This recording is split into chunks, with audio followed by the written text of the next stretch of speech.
Welcome to Tech Society, a podcast about all facets of technology and our society. We deliver in-depth analysis from a technological perspective, giving you our take on things and interviewing people that are doing important things. Now, here's your hosts, Alex Dunmo and John Nguyen. And before we begin this episode, just quickly, is it time for your business to evolve? Yes, it is. So come see Ninja Software, njs.dev. All right, let's get into the episode.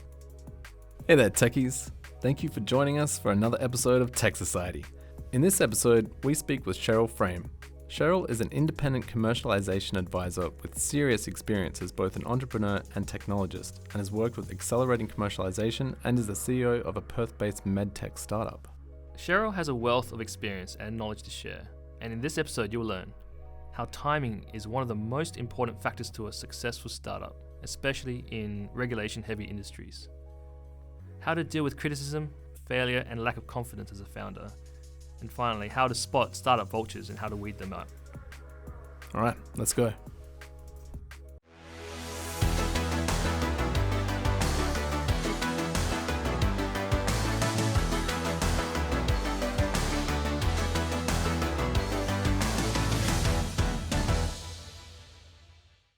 Hi, I'm Sheryl Frame. Thank you for having me here with you today. Thank you for joining us. It's really a pleasure to share my story and my journey with you both. I'm currently working as a consultant in the commercialization space. It's a space that I'm really passionate about, having spent the last few years working as a consultant for the federal government in their Accelerating Commercialization program. But that was a lovely role, much as I enjoyed it. It was great giving advice. Now I'm back in the area of helping businesses and doing the work myself. Come full circle, because prior to that I had founded 4 businesses of my own, all in the Medtech space, and taken them through to trade sale. Fantastic. That's awesome. I note from your biography here that you studied physiotherapy and then went into IT. How does that happen? Well, in the days when I left school, there were no IT degrees per se at university, so it wasn't an option to go off and do a degree in IT. At that stage, I was quite interested in a medical career of sorts, and I was accepted for physio, and off I went and did physiotherapy. It was great, and I always say nothing is ever wasted. It gave me a really solid grounding for where I've landed up starting all my businesses. But during that time, I lost a nephew to cerebral palsy and didn't want to spend the rest of my life working in an environment where I couldn't help many people most of the time. Yeah. I've come full circle from working in emphysema wards and not enjoying it very much to being married to somebody who suffers from COPD and to being CEO of a company that actually addresses that problem. So it was a good grounding. And it was during that time that I was offered the opportunity to get into IT and being trained on the job. That's how things happened in those days. You didn't have to have any qualification. You had to have a logical mind. And I think the major prerequisite was that you were good at maths. That seemed to indicate you could think logically or solve problems. Brilliant. How did you get into Medtech? It was more by default than anything else, because I got involved with IBM, worked for IBM for some 18 years, and during that time looked after a lot of the international business and found that they had come up with EDI software, electronic data interchange, which was the precursor to e-commerce as we know it today. The problem was it was very much like selling a telephone. Unless the person you wanted to talk to had a telephone, you couldn't connect with them. Yeah. And they were selling all this wonderful translation software to prevent having to recapture on both sides of the send and receive spectrum. But unless they were trading with other people who had the same software, they were getting the packages returned and not making much headway. I felt they were marketing it incorrectly. And having wanted to be in my own business since I was really young, I decided that was the time to jump ship and do it. So I did, and I started the business that I still run today called EDI Consultancy and Training, EDICT. That's where it comes from. And at that stage, one of my first clients was Baxter. They wanted to have a way of letting hospital pharmacists order from them electronically so that the orders came through correctly. And we developed a system. They very kindly put together the hardware, software, everything that they needed in the package. And we had a program rolling that out to all hospital pharmacies. I very quickly realized that unless they spun that out into a separate company, they were going to get superseded because somebody else was going to copy the idea. And Yeah. we're going to land up with hospital pharmacists with many terminals on their desk ordering from each supplier of a different workstation. So we did spin it out. We spun it out into a little company called Medicare, and that enabled all the pharma companies to participate on one platform. It worked very well. From there, I went on to develop a business for radiologists. In South Africa, there's no national health system, and Wow. some of the x-rays that people have, like MRIs and CTs, are really expensive. Yeah. And we thought we'd implement an e-commerce model so that the radiologist could check with the health insurers and find out whether people were insured before they actually incurred the expense. It panned out very differently to what we'd originally envisaged because there wasn't a universal system for all radiologists, and we couldn't have a plug-and-play app that we just tapped into. Yeah. Quickly we pivoted and we landed up doing a full radiology system, doing all Wow. the billing and managing the internal That's workings. Quite a pivot.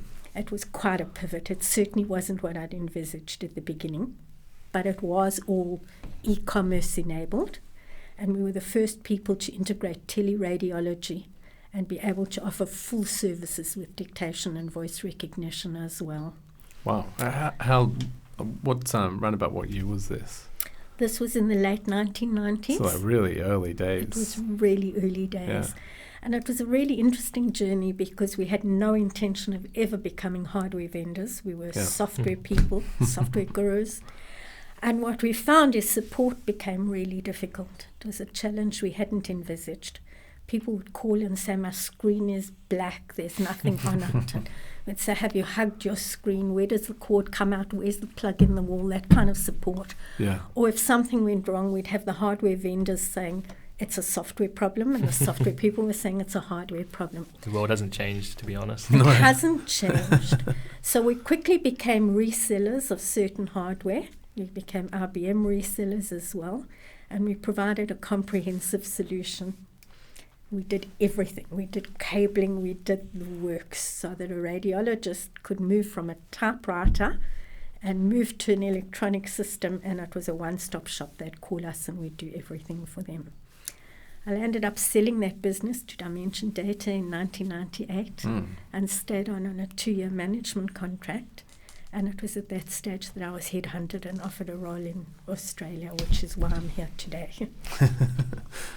Yeah, I think Dimension Data are actually here in Perth as well, aren't They they? are. Yeah, yeah. Yeah, so zooming out a bit from the work that you've done already and looking at Perth, I'm curious about what your thoughts are on the state of entrepreneurship in Perth itself. Perhaps if you start from back then when you first arrived and until today. Well, back then I arrived here in 2000 to take up the general manager role in a public listed company that was doing software for the health industry. I was new to Perth, knew very little about Australia at that stage, didn't know much about the health system, and the company had bought an American package which definitely didn't fit the health requirements in Australia. So I had my challenges cut out for me. It was the first time I'd been involved in a public listed company. Yeah. And I learned a very salutary lesson in how much time it takes to look after shareholders. That was the beginning of the dot-com era. And they were all mining investors. They wanted a return immediately. They didn't understand software. And it was quite a challenging time. I think it also taught me another lesson, and that was we were ahead of our time. And I think that tends to happen very often in entrepreneurism, where the technology enables you to do things that the public is not ready for, and very often the legal system is not ready for. So we were developing software and having a universal health record, and it was being stored in an ASP environment off-site. At that stage, doctors were not ready to let patient records be stored anywhere off-site. And it was a dot-bomb rather than a dot-com success. It didn't work very well, and I think it was nothing to do with technology. It was all about perceptions, privacy of data, and the world wasn't ready for it at that stage. Yep. So did they actually go out of business, or did they end up being acquired? No, they didn't pursue it. I left them to start my own company, and it didn't go very much further at that stage. But at that stage, I left to start a new business and learnt about entrepreneurism in Australia. And everybody complains so much. I think you have the most amazing support here. Those were early days. The support was nothing like what it is today. Yeah, absolutely. But you certainly had the R&D tax incentive program. There was Commercial Ready and the Comet grant before that in support of entrepreneurs.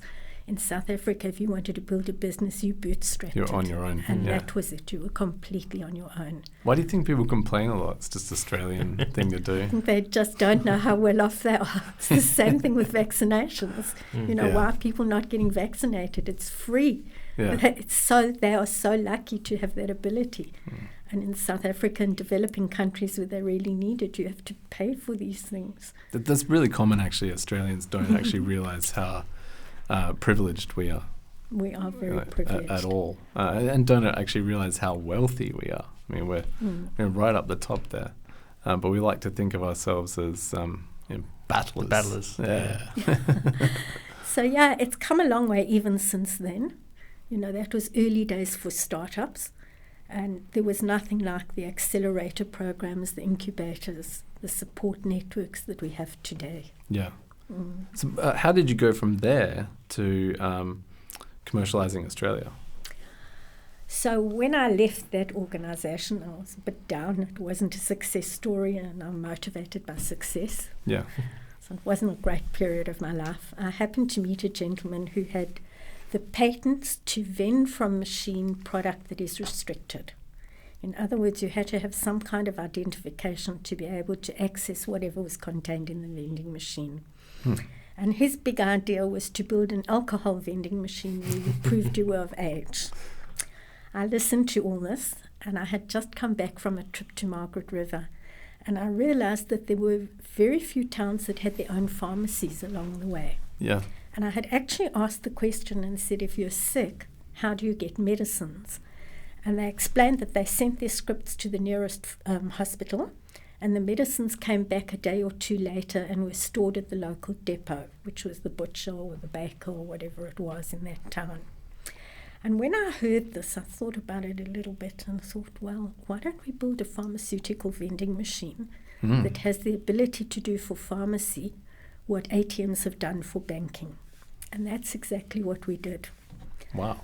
We built a machine. It was quite a challenge. There were all kinds of challenges involved with it. You would need like refrigeration and we needed to things keep like the that, medicines in a controlled temperature. Yeah. We had to have original packs of everything. What you require in a leafy suburb where there are kids is a different combination of medicines to what you would have where you were caring for aged care, elderly people. We didn't want druggies being able to smash the machine in the hope of getting drugs out of it. Yeah. We needed to be really sure we could meet all the requirements for dispensing as pharmacists do. So we needed to be able to label the products in the original packs with whatever was written as the instruction on the script. You know, take 2 tablets 3 times a day with a glass of red wine or whatever the doctor had prescribed. Yeah. So there were lots of technical challenges to overcome. We did it. We built it very successfully. It's amazing. And we made it look exactly like an ATM, so it would be very comfortable for the public to use. So you could go up to a screen that looked like your ATM screen. You'd press a button and it would connect you with the duty pharmacist who could be in another city. Like on a video screen? Yeah, it would bring up the photograph of the pharmacist and you could have a conversation. The pharmacist would have their normal dispensing software on their desk, plus another screen that showed them what was going on at the machine. So they would see that I wasn't a green-eyed monster and perhaps the medicine was the right script for me, etc. Yeah. And they could look at the script and say, okay, Cheryl, you want a Moxil. We haven't got a Moxil in that machine. We've got a generic equivalent. Can we dispense amoxicillin for you? And they would go about their normal way of dispensing and labeling, but it would come out of the machine where you are. Brilliant. We had all kinds of challenges with restocking so that they couldn't put the wrong product into the wrong slot and you wouldn't inadvertently pick up the wrong box of medicine to dispense, etc. But I'm pleased to say that with the assistance that was available, we got a commercial ready grant, we used the R&D tax incentive program, we were able to develop that machine and get it ready to commercialize, but we failed to commercialize. And this is a very interesting story. Because I was new to pharmacy, new to Australia, I had built an advisory board to help me with everything that I could, and I had a wonderful board around me. I had 2 pharmacists, I had somebody from the Medicines Control Council, the Poison Control Council, you name it, they were on my board of advisors. And they were all terrific, and they all advised me beautifully. We had a great eureka moment when the machine was built. But they had all forgotten about one little law that we couldn't overcome. And in each state, there's a small legality. It governs how many pharmacies a pharmacist can own, and that differs from state to state. And nobody could fathom out how to classify these units. Were they pharmacies or were they storage cupboards? And after about 2 years of lobbying in Canberra with 2 different governments, I gave up and left the company. It was just too really hard. Sad. And I'm pleased to say that they did commercialize overseas. The machines are available in Boots. They've been taken up by the German army. And somebody has infringed the patent overseas, which has landed the company quite a lot of money. But I left because, as I say, that lobbying was just too hard at that stage, which is very sad because it was a convenience factor, and I think we should be looking at that today. Especially if it was Australian-made tech. It was Australian-made tech, and we have a massive shortage of pharmacists. Many pharmacists are women, they have children, they don't want to work late at night. Pharmacists don't want to be in a dispensary late at night because they're scared of druggies coming in there and holding them up. And it would have been a great solution to a lot of problems. I mean, you fix the rural side, but you could also put them in malls and, for late night pickups. And so I spent ages arguing about that, saying it's a cupboard. If it's not being controlled by a duty pharmacist, it's closed.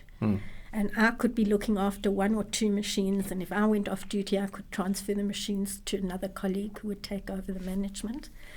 But they didn't want to hear that because they said, what would stop 777 buying all these machines, labeling them 777 and putting them outside a friendly's pharmacy, for example. So it's another perfect example of where the technology is ahead of its time and where the regulations don't keep up.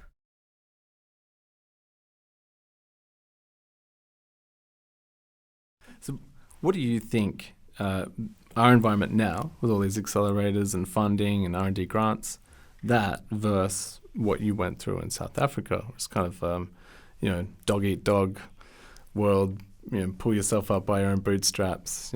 Which do you think makes the better entrepreneurs? I don't think there's a flat universal answer for that. Good answer.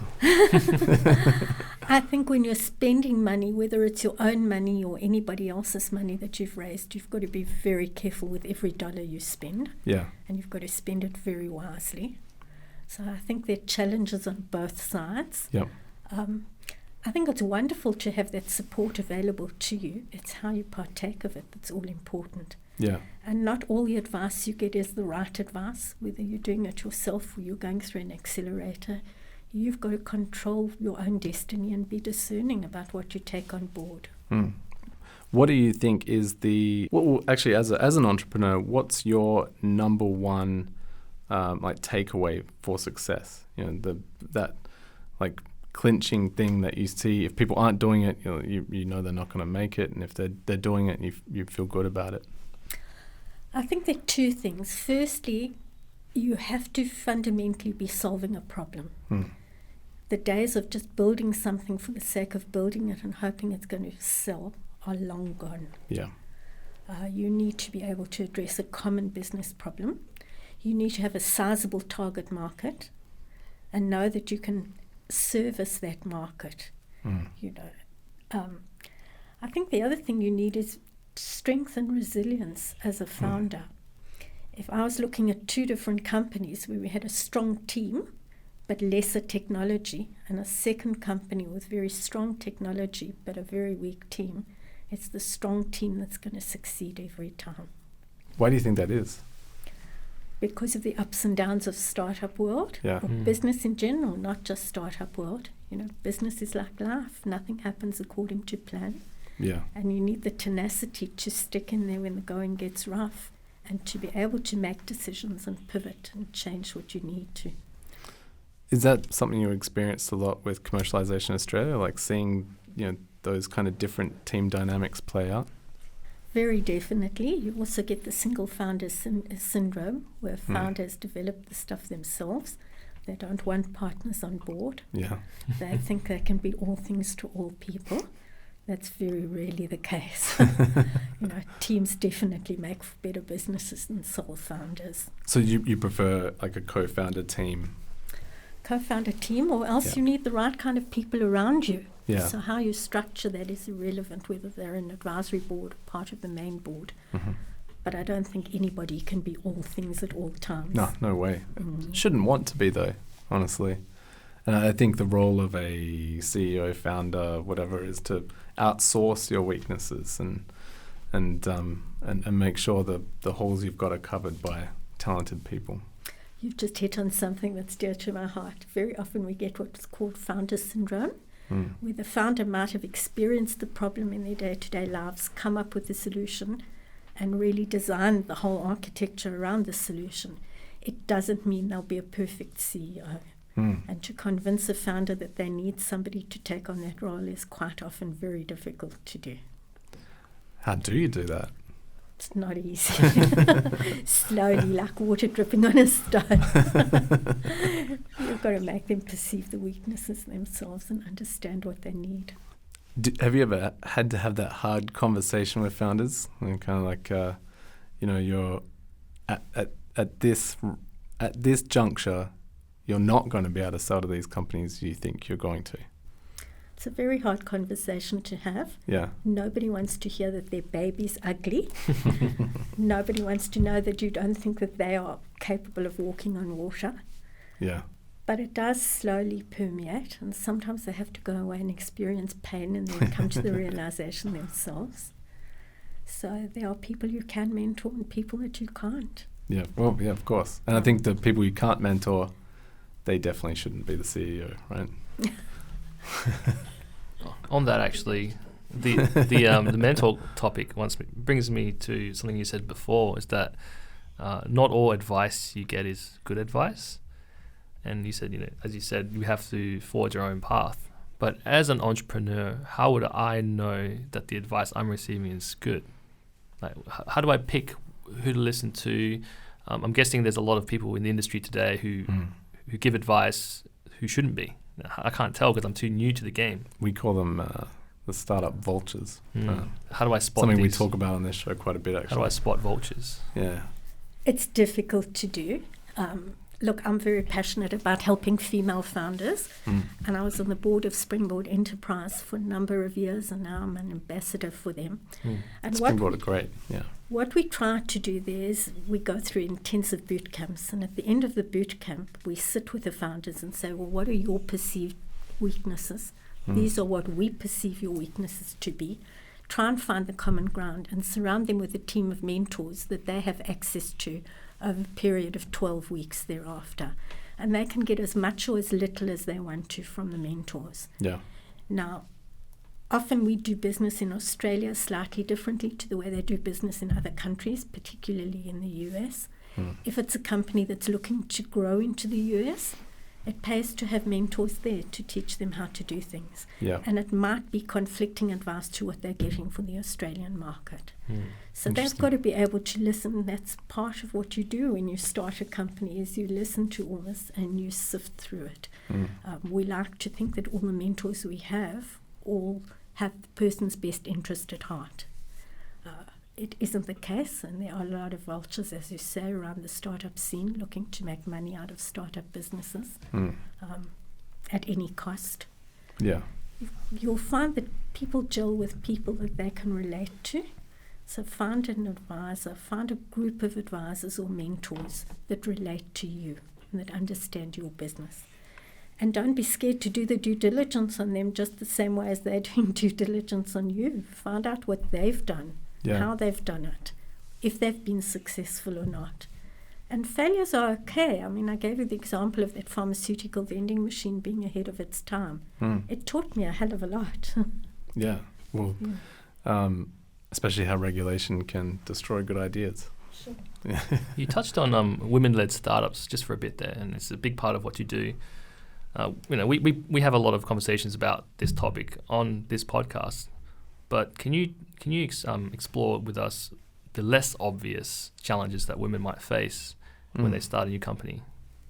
I'm really glad you asked that question, and I've got some stats here that I wouldn't mind sharing with right. you. There was a report that was convened recently by Think and Grow. I don't know if you've read that or if anybody's spoken about that. Yep. But 300% more money is raised by male founders than by female founders across Australia, and that's in a report from 2017 to now. That's a scary statistic. And on average, men are funded 4 times more often than females. Yeah. Men's raises are obviously 3 times higher than those of females, with an average raise being 320K as the amount raised by women, whereas for men it's generally 1.3 million. Now, why that is, I have no idea. That's what I was going to ask. Why? Absolutely no idea. I think most of the investors are men. Yeah. Whether they think women are going to leave the business, go off and do other things, and that's perhaps in their back of mind, I don't know. Do women maybe have a lower ask? I think women do have a lower ask, and I've seen this happen very often. Women don't apply for jobs unless they can tick off all the criteria of the job. There might be 10 things, and they'll go through the whole list, and unless they can tick off all 10 items, they won't even apply. Whereas a guy will look at it and say, well, I can do that. I'll fake the rest. I'll work it out. Wing it. Wing it. It's Yeah. my And they'll career. apply anyway. Yeah. I think women are much more conservative. I certainly am. I don't like to commit to doing things that I don't think I can do. If I'm doing a forecast, I'll err on the side of caution and know that I can attain those goals. Yeah. And I think women are scared of getting rebuffed, so they look at how little money they need to make it happen. Whereas a guy, I think, will look at a bigger picture. And investors will definitely take advantage of that. Just like casual advice that we've received constantly when we've had an honest conversation. Someone says, "How much money would you need to make this thing?" And we would say, let's say 300,000, and they would say, Way too small. "Yeah, make it $1 million." These Yeah, won't take you that's, seriously. So if we hadn't gotten that advice and we went in front of an investor, we might have said 300,000, but we should be saying 1 million. Absolutely. 1.3 million, apparently. 1.3 million, yeah. And it's interesting because working with Springboard and working with all the American advisors, they look at the numbers of what the women are asking for here when they're planning on capital raising. Yeah. And they say, add some noughts at the end of it. Yeah. Yeah. 300,000 would become 3 million in the blink of a heart. Yeah. Yeah. You always underestimate how much you need anyway. So Of course you we should do. be timesing by 10 at least. Yeah. Of course we do. Yeah.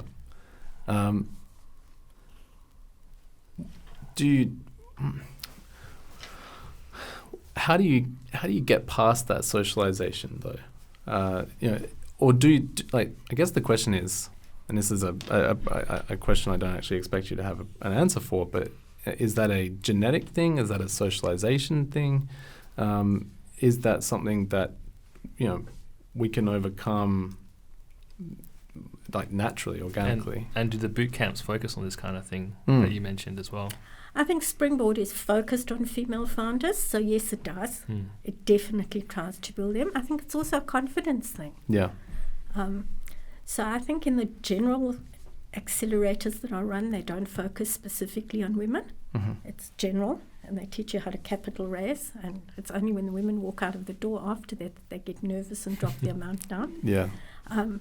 Springboard definitely focuses on what you need and how you're going to do it. But look, we've had some great successes in Perth by female-led businesses. Canva, absolutely. Melanie Perkins is a great unicorn story.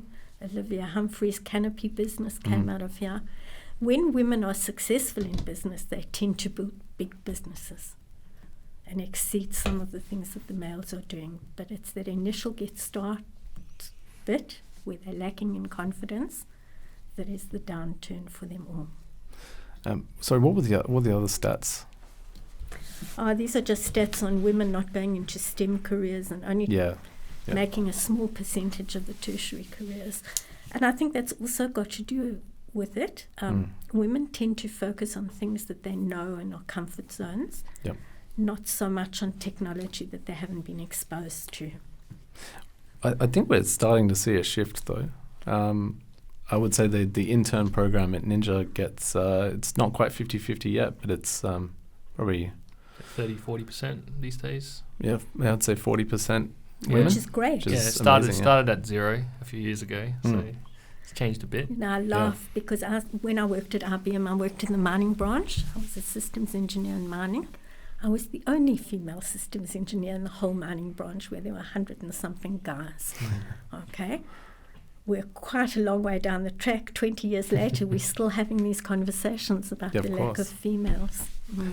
Did you find you had to be a hard ass to be the only woman in that role? I had two options. I could have been a hard ass. I chose not to be. And you can make those things work to your advantage if you try hard enough. I remember being called into the branch manager's office one day, and he said to me there was a geologist working in another area, and she had complained those days they used to bring tea into the room in a tea service, and somebody would pour the tea. And she said that because she was the only female in the room, they'd always leave her to pour the tea. And was that an issue for me? And I thought that was terrific, because people didn't have laptops like they do today. Because as I passed tea around the room, I could see what everybody was writing on their notepad, and I knew what they were all thinking. Clever. So that's you really can clever. turn any situation to your advantage if you want to. That's actually a really interesting one. And I think there's an element of sexism there, but I also think there's an element of men just honestly being not observant. They don't notice the threat vector. Well, I noticed that when we're in meetings without a woman, no one pours any water for anyone. Yeah. But when there's a woman there, there's often water on the table, and then that's definitely not a requirement. No one's expecting it. It's just an extra detail that the men just neglected.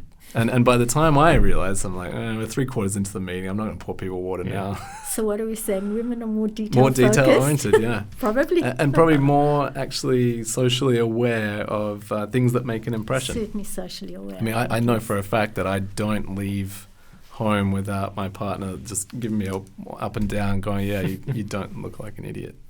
And I'm not saying I don't have dress sense, but she'll spot if I have a bit of fluff on my jacket or something. Breakfast on your jacket. Exactly, yeah. And I'll miss it. Now, again, I don't know whether that's genetic or socialized, but it's a definite difference. It's quite true. So I often go out and sort of see a mark later and say to my husband, why didn't you tell me there was a mark on my jacket? Because I didn't see it. But you'd see it on his. I'd see it on his. I think we're made up differently. This is a strange question, but is there a venture fund for women? There is. Okay. Scale was set up as a fund for women. They're an Eastern States fund. They're located in Melbourne. I haven't seen them make too many investments in Perth, but they were set up to do that. There must be quite a rare breed to have a fund that focuses on a smaller subset of all the startup founders, and having to use that as a value prop so that they get more deal flow for those women-specific startups as well. I think the deal flow is there. If I look at how many applicants we're getting across the board for Springboard, we run 2 boot camps a year. We run a tech boot camp and we run a life sciences boot camp. We only take 8 or 10 companies at most on the boot camps, and we're getting something like 60 to 90 applications for each. So it's just in Perth, right? No, it's a national program. Right. So there are definitely female founders out there. Yeah. I think in Perth we are sadly lacking early stage funding.